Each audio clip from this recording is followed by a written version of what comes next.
Sophie Reynou, donc je travaille au Parc naturel régional des Baronnies provençales. Aurore Navarro, je suis chargée du projet alimentaire territorial au Parc du Mont Ventoux.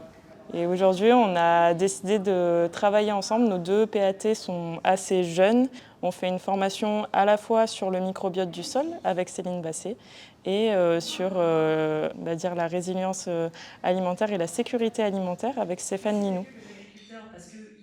Je m'appelle Céline Basset, je suis experte en régénération du microbiote du sol et aussi je fais des travaux de recherche au CNAM. Alors les journées comme aujourd'hui, elles permettent de sensibiliser sur le lien entre la santé des sols, la sécurité alimentaire et la sécurité nationale.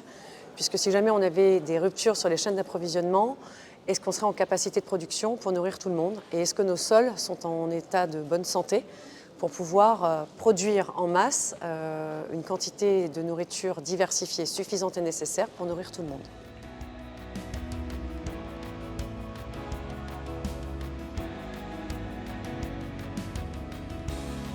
Donc je me présente, alors moi je suis Thomas Houy, je suis membre des Jardins familiaux de Caron, qui est une association de jardiniers amateurs.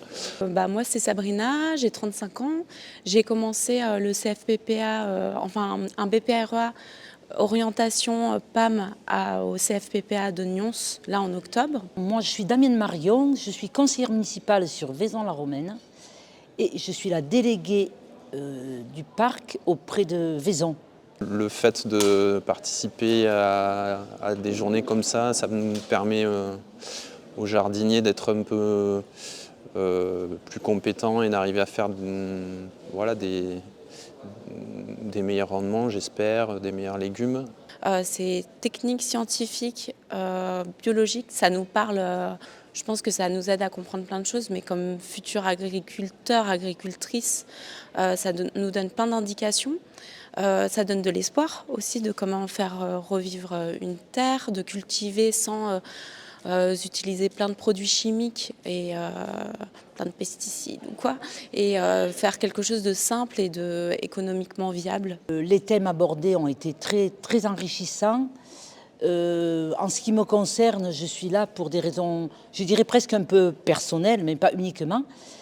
C'était par rapport à notre avenir, qui n'est pas toujours rose, mais par rapport à l'alimentation.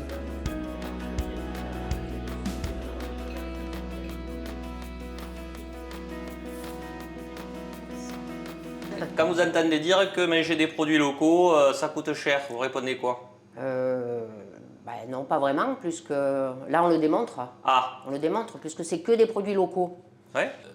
Le cahier des charges, c'était ne pas dépasser 9,50 € en coût matière, et là vous êtes à 5,41 €. 43. 43. 5,43 €. Oui. Et le bilan carbone, vous êtes tout juste à la limite fixée, 1,6 kg. On est juste, oui. Donc là, vous avez réalisé un menu COP21, un menu des accords de Paris. D'accord.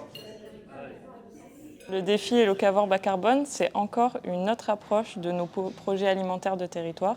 C'est pour valoriser les productions locales et travailler avec, en l'occurrence aujourd'hui, la cantine de Mollans-sur-Ouvèze avec la cuisinière Marie-Hélène Deswart, qui du coup sont accompagnées depuis 2021 par le Parc des Baronnies provençales. Nous, ce qu'on souhaitait, c'était valoriser tout le travail qu'il y a derrière par les élus, par la cantinière et valoriser les productions locales bas carbone, montrer que c'est possible.